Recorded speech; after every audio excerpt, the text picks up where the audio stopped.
Good afternoon and welcome along to BD TV. We're delighted today to have Pauline Caldwell joining us. Pauline's worked as an HR director both in law firms and in leading accountancy firms, most recent employer being Clyde Co. She's now a non-exec director and consultant to professional firms. Pauline, welcome along. Nice to see you, Pete. Thanks for having me.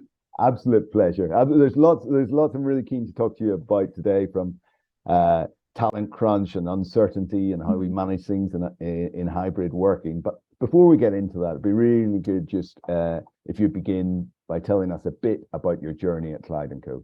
Sure.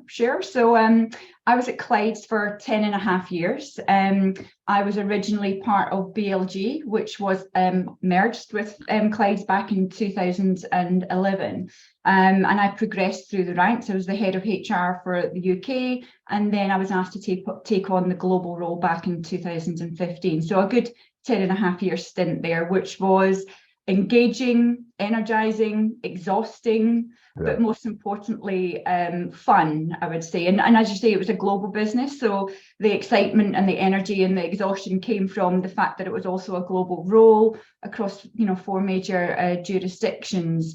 And when you're working in a firm with, different cultures across the globe, one of my big challenges was kind of creating that one firm feel and trying to pull that gel of getting everybody together. But most importantly, and I think one of the standout things from my experience at Clyde is just really being part of that growth culture, that growth environment, and that real ambition to want to grow and continue to deliver for the clients on a much wider and global basis. And I think as I look at myself and where I am today, my experience of being a business professional with a people lens really was cemented at Clyde's, and having that exposure to the mergers and acquisitions, being on the front line of that, being involved with the executive team and the delivery for it. And obviously my part was on the people side, but having that broader exposure, I think, gave me that grounding of being a much more commercially focused, commercially orientated HR director, which then obviously translates into your people team as well, and how you get them to partner with the business to become those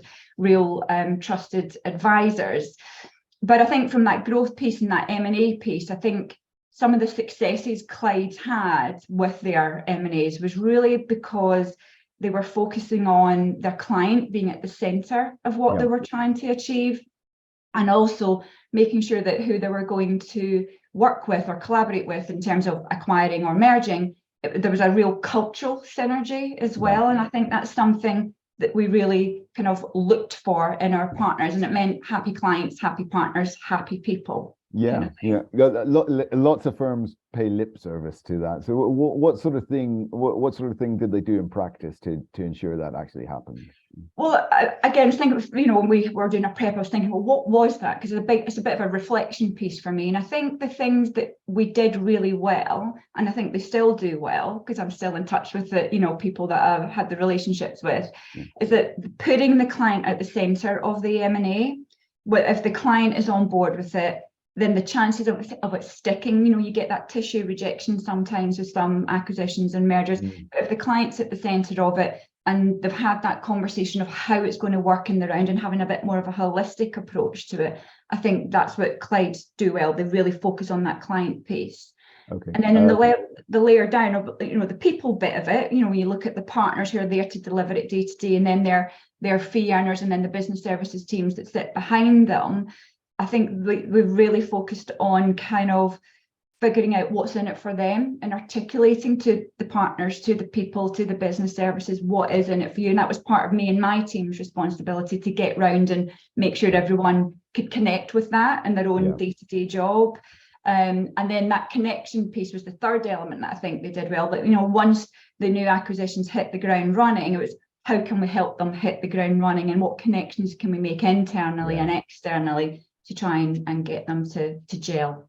Yeah, I'm sure that experience leading people through change is massively valuable now. And I'd love to ask you from a few different lenses at the moment about what we as a consultancy, and what the people listening here who are responsible for leading comms and leading BD at law and accountancy firms can learn from that.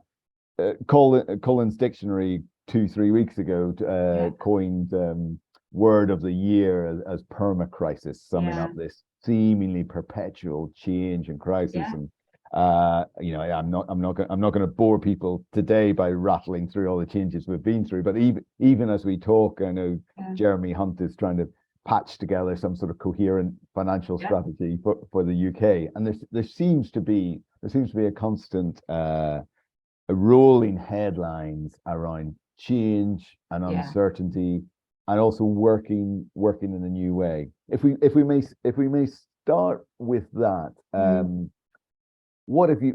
We've heard lots of nice words and principles around effective hybrid working and productivity.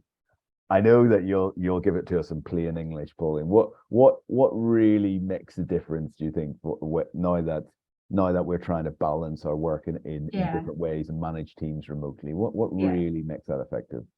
Well, there's a few things for me, and if I start with that change bit, actually, of clients that I'm working with now in my consulting hat on, actually change is just the constant.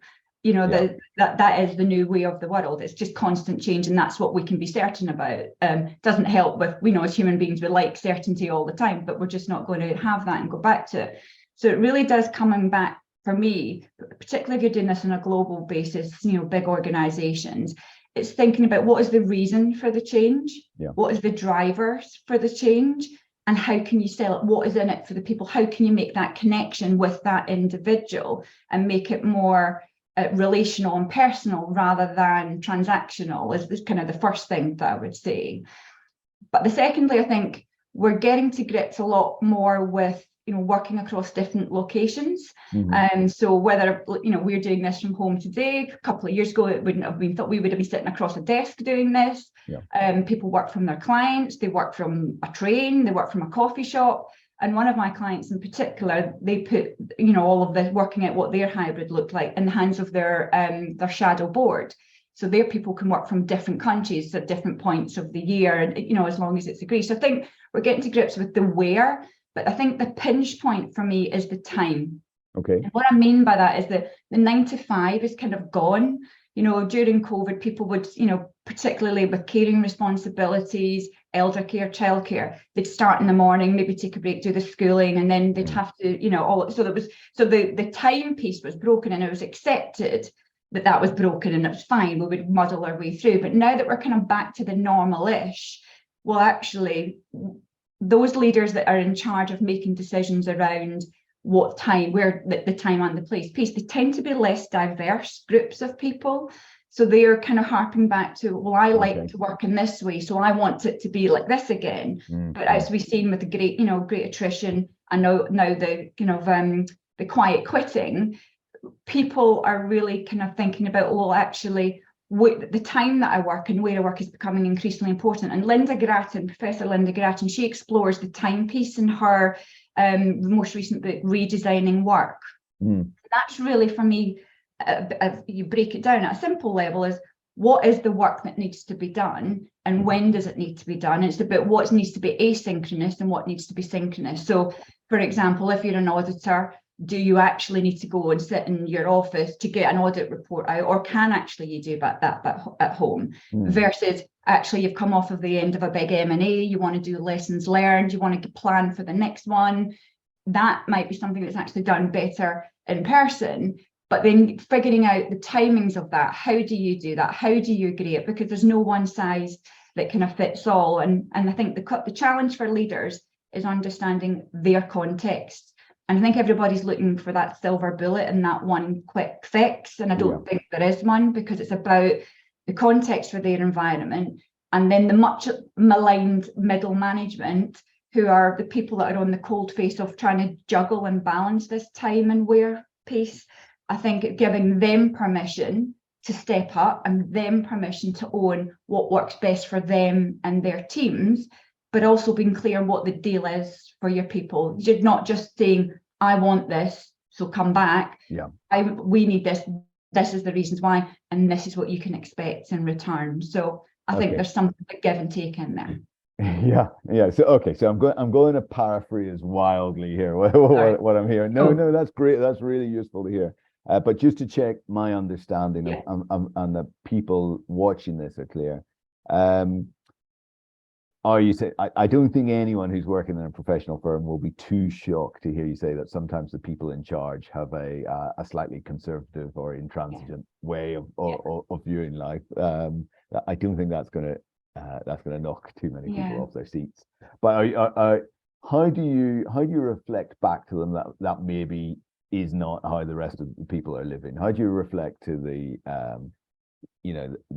partner in this vineyard that Yeah. that this person, this rising associate, actually is trying to balance a whole lot of other Yeah. things and have different priorities? Is it about that? Is it about saying, okay, let's give autonomy to people closer to the coalface to make the decisions, or Yeah. is it about is it about somehow tapping into what they really want in a way that's not going to be career harming for them?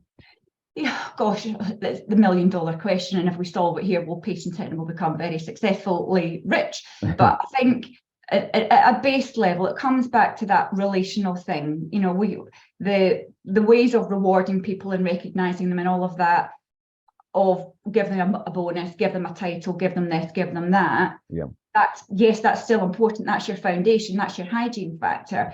But actually, if you want to keep them, if you want them to truly deliver for your clients in the way that you want them to, what is the harm in taking a little bit of time to find out, well, what is going on in their world, seeing it through their lens, and literally just walk in their shoes for a day, asking them about it, be curious about it, and then find out, well, actually, is there a commonality amongst the group of people that are there helping you to deliver for your clients? Is there some quick wins that you can say, well, actually, I can give on that, but I can't on this, and let's work that out together.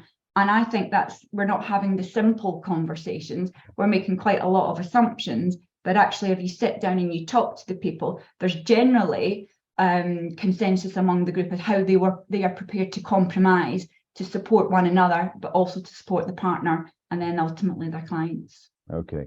So good comms and trust and as the foundation, Yeah, and with firms like Safri's or Clyde, and you've yeah, hundreds and thousands of people with different yeah. agendas and personalities.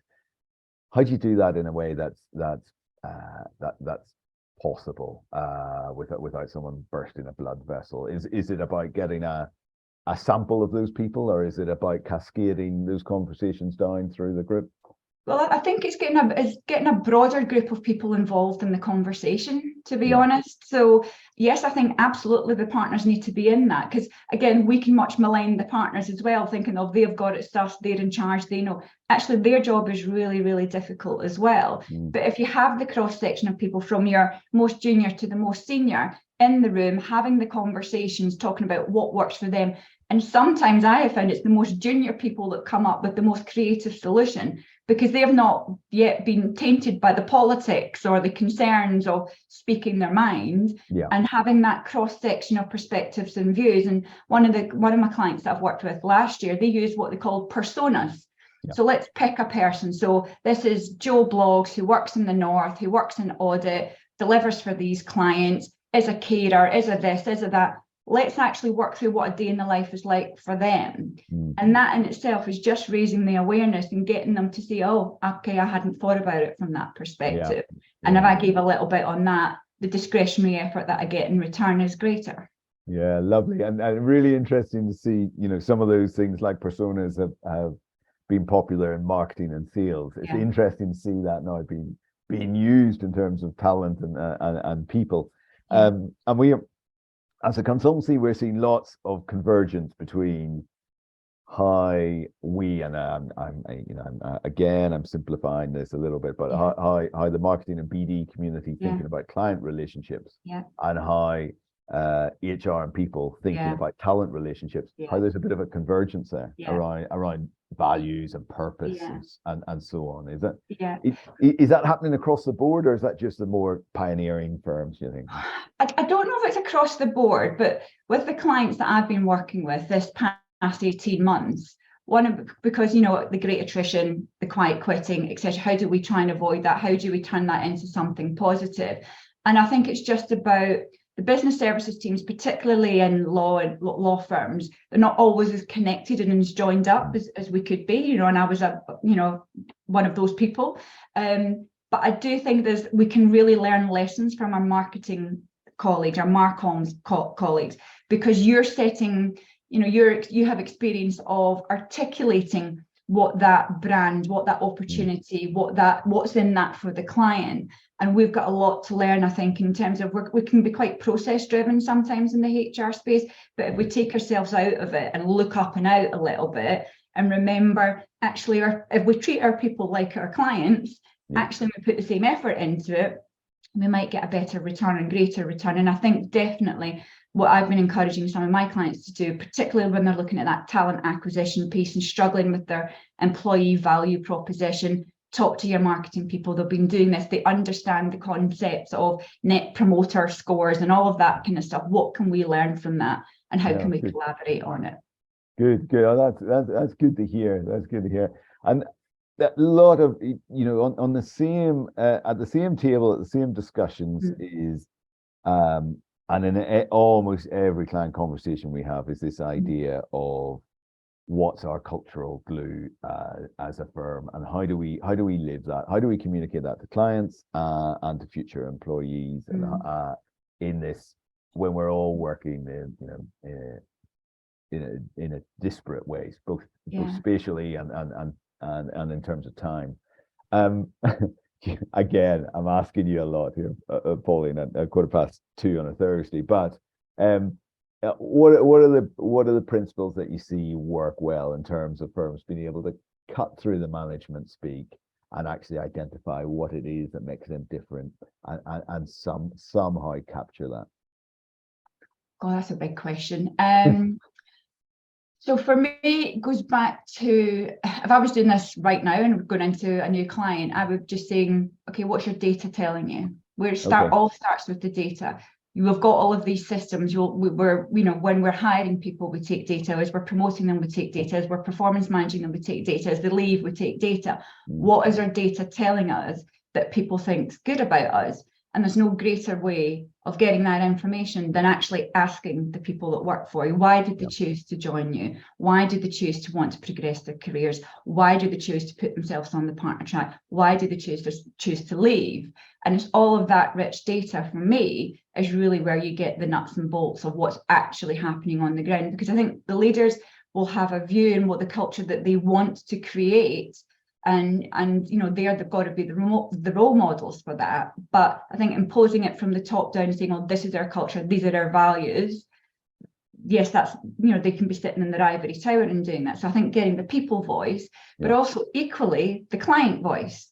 What is the client's experience? What did they see? And where is that synergy between your people internally and the people externally that have got experience of you? And I think that can be quite a powerful combination of looking at it from both lenses to see, you know, because ultimately the people are going to come in to work for the client. So we're able to articulate it and find out from both, then I think that's quite powerful. And then to bring it to life and live it, it's just really connect it with what people are rewarded on, what people are recognized for. And it can be really, you know, so sometimes people will have all these great statements of values on their website, but actually in their reward systems, it's just all about the number. They don't care about the client scores, the people scores, the business development, you know, the opportunities won for other people. That kind of all goes out the window. It's the scores on the door.